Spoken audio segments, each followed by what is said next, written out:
সমাজে একজন নারীর একাকিত্বে দ্বিতীয় জীবন, ডিভোর্স বা বিধবা হওয়ার পর বাস্তবতা। একটা মেয়ে যখন বিয়ের পর নতুন সংসারে যায় তখন তার মনে থাকে হাজারো স্বপ্ন, নতুন মানুষ, নতুন সম্পর্ক, নতুন ভবিষ্যৎ। সব মিলিয়ে সে ভাবে এবার হয়তো তার জীবনের সবচেয়ে নিরাপদ আশ্রয়টা সে পেয়ে গেছে। কিন্তু জীবন সবসময় স্বপ্নের মতো হয় না। কখনো সম্পর্ক ভেঙে যায়, কখনো স্বামী মারা যায়। কিন্তু কাগজ কলমে দুটি আলাদা ঘটনা হলেও বাস্তবে অনেক জায়গায় একই। একজন নারীর জন্য শুরু হয় অদৃশ্য এক অবহেলার জীবন। ধরা যাক তার নাম নোরা।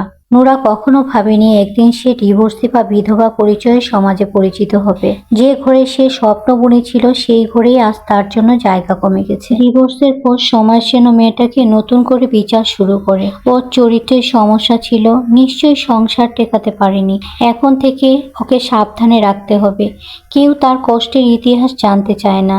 কেউ জানতে চায় না সে কতটা সহ্য করছে, কতটা ভেঙেছে, কতটা চুপ থেকেছে। সে শুধু একটা লেবেল হয়ে যায়, ডিভোর্সি নারী। স্বামী মারা গেলে বাস্তবতা আরো কঠিন, কিন্তু সবচেয়ে কষ্টের বিষয় হলো স্বামী মারা গেলেও অনেক নারীর জীবন সহজ হয় না।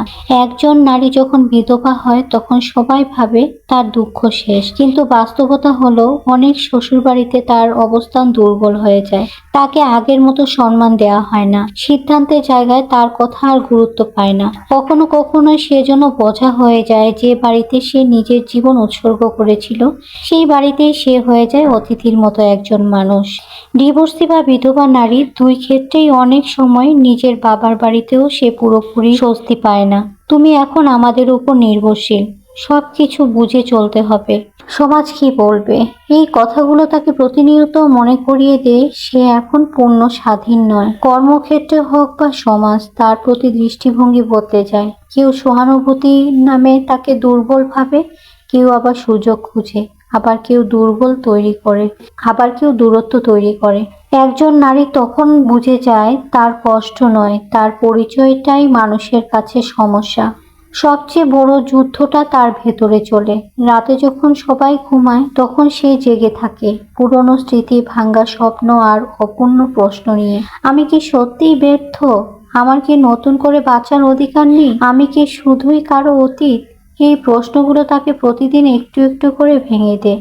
তবুও সে থেমে যায় না। সব অবহেলা, সব কষ্ট, সব অপমানের মাঝেও সে বাঁচতে শেখে।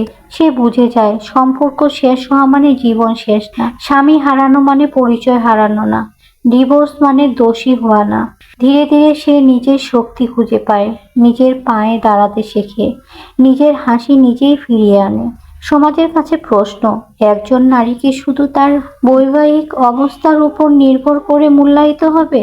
ডিভোর্সি হলে কি সে সন্দেহের চোখে দেখার মানুষ? বিধবা হলে কি সে সম্মান হারিয়ে ফেলবে? সে কি কখনো নতুন করে বাঁচতে পারবে না? সমাজকে এখন এই প্রশ্নগুলোর উত্তর খুঁজতে হবে। একজন নারী ডিভোর্সি হোক বা বিধবা, সে প্রথমে একজন মানুষ। তারও অনুভূতি আছে, স্বপ্ন আছে, বাঁচার অধিকার আছে। আমরা যদি তাকে অবহেলা না করি, বরং সম্মান দিই, তাহলে সমাজ সত্যিকারের মানবিক হবে। কারণ একজন নারীর জীবন কখনো একটা সম্পর্কের শেষ দিয়ে শেষ হয়ে যায় না, বরং সেখান থেকে আবারও তার নতুন জীবন শুরু হয়। আমার প্রথম প্রেমিক বলেছিল আমায় একদিন না দেখলে সে অন্ধ হয়ে যাবে। আমাদের দেখা হয় না বছর কয়েক। না, সে অন্ধ হয়নি, দিব্যি চোখে দেখে। দ্বিতীয়বার যে আমার জীবনে এসেছিল সে বলেছিল আমাকে ছাড়া সে বাঁচবে না, অথচ কোনো রকম লাইফ সাপোর্ট ছাড়াই 5 বছরের বৈবাহিক জীবনে সে দিব্যি বেঁচে আছে। যার হাত ধরে সংসার পদার্পণ, সে বলেছিল আমি তার অর্ধাঙ্গিনী, অথচ ডিভোর্সের 2 বছর পরেও সে বহাল তবিয়তে আছে। সংসারে কাজকর্মে আর পড়ালেখায় ভালো হওয়ার জন্য বাবা বলেছিল তুই আমার ঘরের লক্ষ্মী, কিন্তু আজ তার কাছেই আমি ঘরের বাড়তি বোঝা। একটা সময় আমার আচরণে মা গর্ব করে বলেছিল আমার মেয়ে অন্যায়ের সাথে আপোষ করতে শিখেনি। আজ সেই মাই কথায় কথায় আমাকে দোষারোপ করে। আমি কেন মানিয়ে নিলাম না? নিজে সাধারণভাবে চলে যে ভাইকে ইঞ্জিনিয়ারিং পড়ালাম, তখন সে বলেছে আমার অবদান সে কখনোই অস্বীকার করতে পারবে না, কিন্তু আজ সে আমার জন্য বন্ধুদের সামনে মুখ তুলে দাঁড়াতে পারে না। ছেলের টিউশনির টাকা জোগাড় করতে না পারা কাকিমাকে বলেছিলাম টাকা দেওয়া লাগবে না, আমি এমনি পড়াবো। তখন কাকিমা হাত জোর করে বলেছিল তোমার মতো ভালো মানুষ হয় না। আজ সেই কাকিমা পড়শিদের কানে কানে বলে বেড়ায় ডিভোর্স দিমে। যে বন্ধুকে পরীক্ষার আগে হ্যান্ড নোট দিতাম, সে বলেছিল চাকরি হলে সবার আগে আমায় জানাবে। একের পর এক পদোন্নতি পেয়ে সে এখন মস্ত বড় অফিসার। রাস্তাঘাটে আমায় চিনতেই পারে না। আমার যে বান্ধবী বলেছিল আমি না উপস্থিত থাকলে সে বিয়ের পিঁড়িতেই বসবে না, তার দ্বিতীয় সন্তান হওয়ার খবরটাও সে শুনেছে অন্যের মুখ থেকে। আমিও একটা সময় খুব অল্পতেই ভেঙে পড়তাম, একের পর এক অবলম্বন আঁকড়ে বাঁচতে চাইতাম। আজ আমার ভাঙ্গার স্বাদ কার। সময় বদলালে প্রতিশ্রুতিও বদলে যায়। আসলে কারো জন্য কোনো কিছু পড়ে থাকে না, মানুষ কোনো না কোনো ভাবে বাঁচতে শিখে যায়, শিখে নিতে হয়। সমাজ গঠনের জন্য একজন পুরুষ যেমন ভূমিকা পালন করে থাকে, ঠিক তেমনি ভাবে একজন নারীর অবদান অস্বীকার করা যায় না। আমাদের সমাজে এমন অনেক নারী আছে যারা হয়তো সঠিক মানুষ খুঁজে পায়নি, হয়তো অনেক চেষ্টা করেছিল তার সংসারটা টিকিয়ে রাখার জন্য, কিন্তু ইচ্ছা থাকলেও কি আর সব আশা পূরণ হয় বলেন? হয় না। আমাদের সমাজে এখনো মনে করে একটি সংসারের ভিত্তি ঠিক রাখার জন্য নারীকে ছাড় দিয়ে চলতে হবে, কিন্তু অপর পাশের ব্যক্তি যদি সেই রকম ইচ্ছা প্রকাশ না করে তাহলে কিন্তু সেটা কখনোই সম্ভব না। আমাদের উচিত এমন নারীর প্রতি কুচিন্তা বা কুরুচিপূর্ণ মন্তব্য না করা, খারাপ সময়ে তার পাশে থেকে তাকে মানসিকভাবে সাপোর্ট করে সামনের দিকে এগিয়ে নিয়ে যাওয়া। তাহলে সে পরবর্তীতে নতুন করে একটি জীবন সুন্দর তৈরি করতে পারবে। হ্যালো এভরিওয়ান, আসসালামু আলাইকুম। Beauty's lifestyle by Farzana YouTube channel থেকে আপনাদেরকে স্বাগতম। এতক্ষণ ধরে যারা আমার গল্পের সাথেই ছিলেন সবাইকে অসংখ্য ধন্যবাদ। প্লিজ আপনারা যদি আমার ভিডিওতে লাইক না দিয়ে থাকেন একটা লাইক দিয়ে দিবেন। আপনারা তো দেখলেন আমি আজকে দই বানিয়েছি আমার দই মেকার দিয়ে। তো দই মেকারটা নিয়ে আসার পর কখনো বানা হয়নি, আজকেই বানিয়েছি ফার্স্ট। তো আপনাদেরকে আমি রিভিউটা দিব পরে। আমার দই মেকারে আমি আসলে বানিয়েছি আজকে কি দিয়ে, খেজুরের গুড় দিয়ে। আমি ফার্স্ট ট্রাই করেছি, তারপর আবার খেজুরের গুড় দিয়ে। তো আলহামদুলিল্লাহ আমার দইটা আমি আসলে চার্জে দিয়ে ঘুমিয়ে পড়েছিলাম, যেখানে 4 ঘন্টায় নাকি হয়ে যায়, সেখানে আমার সারা রাত ছিল।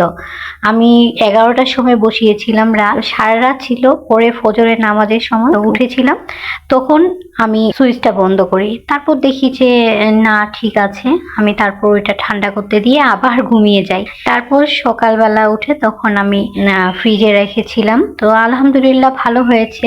আমি খাওয়ার পরে আপনাদেরকে রিভিউটা দিব। আর আমি রাতেবেলা সবজি রান্না করছিলাম, রুটি বানিয়েছি, রুটির সাথে সবজি খাবো, তাই সবজি আনার জন্য অনেক দিন পর আজকে মানে এই সবজিটা খাওয়া হচ্ছে। বিভিন্ন ধরনের সবজি দিয়ে বানিয়েছিলাম। আমার কাছে খুব ভালো লাগে এই সবজিটা। আপনাদের কাছে এই মিক্সড সবজিটা কেমন লাগে, মানে সাত মিশালি সবজি বলে, এটা কেমন লাগে? আমার কাছে কিন্তু খুব ভালো লাগে। আর আমি তো সাধারণত প্রেসার কুকারেই রান্না করি, সবকিছু কাটার পরে ধুয়ে বসিয়ে দিয়েছি, জাস্ট অল্প টাইমের মধ্যেই হয়ে গিয়েছে। তা আমাদের আসলে রাতের রুটিনটা চেঞ্জ করতে হবে, আমাদের খেতে খেতে অনেক রাত হয়ে যায়। মানে আপনাদের ভাইয়া আসে, তারপরে আমাদের খেতে খেতে রাত 12টা 1টাও বেজে যায়। তো আসলে আমাদের এই রুটিনটা চেঞ্জ করা দরকার। কত রাতে আমি কাটছি এটা জানেন? গতকালকে তো আমরা খেয়েছি এটা মনে হয় 12:30টার সময়। এই যে এত দেরি করে রান্না করি, খাই, আর রাতের বেলা শুইতে একদম আপনার 2টা থেকে 1:30 থেকে 2টা বেজে যায়। তো এইভাবে আসলে রাতে করে শুয়ে আবার ভোরবেলা ওঠা, ঘুমটা আসলে অনেক সমস্যা হয়। কিন্তু আমাদের এই রুটিনটা অবশ্যই চেঞ্জ করা দরকার। কিন্তু আমরা কি করি, সারা দিন এইভাবে করে রাতে বেলা তখন এগুলো কাজ করতে যাই, আর তখন দেরি হয়ে যায়। আবার বিড়ালগুলো আছে, ওদের খাবার দাবার। আর তারপর আজকে যে আমি ভয়েস দিচ্ছি, আমার মনটা সত্যি অনেক খারাপ। আমার জীবনে একটা অ্যাক্সিডেন্ট হয়ে গিয়েছে, কি বলবো আর, মনটা সত্যি অনেক খারাপ। আমার যেটা বলছি যে আপনাদের সঙ্গে তো সবকিছুই কম বেশি শেয়ার করা হয়। তো আমার যে বিড়ালগুলো ছিল, সেই বিড়ালগুলো থেকে আমার একটা বিড়াল হারিয়ে গিয়েছে। যেই বিড়ালটা অনেক আদরের ছিল, মানে 2টা চোখ 2 ধরনের ছিল। বিড়ালটার নাম রেখেছিল পাইটু। আপনাদের ভাইয়ার অনেক আদরের ছিল। কি আর করার, আমাদের বাসায় রিজিক নেই, সেটাই ভাবতে হবে। ওর রিজিক যেখানে আছে ও সেখানেই গেছে। তো নিজেকে সান্ত্বনা দিই, তবে আল্লাহর কাছে এটাই চাই যে ও যেখানেই থাক, ও ও যেন ভালো থাকে, আর যেই বাড়িতে গেছে সবাই যেন ওকে আদর করে। আপনারা সবাই আমার এই বিড়ালের জন্য দোয়া করবেন। আর বাসায় যেগুলো আছে ওগুলো তো আছেই, আলহামদুলিল্লাহ। তো সত্যি মানে পোষা জিনিস আসলে এটা যে কত মায়া, যারা যে জিনিসটা পোষে আসলে তারাই মাত্র জানে যে আসলে পোষা জিনিস কত মায়া হয়। হয়তো আপনারা ভাবছেন যে এই বিড়ালের জন্য এত মায়া, সত্যি আমার মানে এত কান্না পাচ্ছে আপনাদেরকে বুঝাতে পারবো না। খুব খারাপ লাগছে যে ওর ওর জন্ম যখন হয়েছিল সব থেকে লাস্ট ও হয়েছিল, আর অনেক শুকনা ছিল, কিন্তু ওকে আলাদা করে খাইয়ে খাইয়ে আমরা বড় করেছি। ছোট্ট একটা বাচ্চা ছিল, সেই বাচ্চাটাকে কত কি করে আমরা অনেকটা সুন্দর বানিয়েছিলাম। তো আসলে কিছুই বলার নেই, ভাগ্যের নির্মম পরিহাস। আমাদের ভাগ্যে এটাই আছে, এটাই হয়েছে। তো এই যে দেখতে পাচ্ছেন আমার সবজিটা, আপনাদের ভাইয়াকে সকালে নাস্তা দিয়েছিলাম। আসলে আজকে আমার ভিডিও এলোমেলো, আমার ভিডিও দিতেও আজকে অনেক দেরি হয়ে গেছে, আর মন চাচ্ছিল না দিতে, তারপরও দিলাম। তো সবাই ভালো থাকবেন, সবাই দোয়া করবেন। আসসালামু আলাইকুম।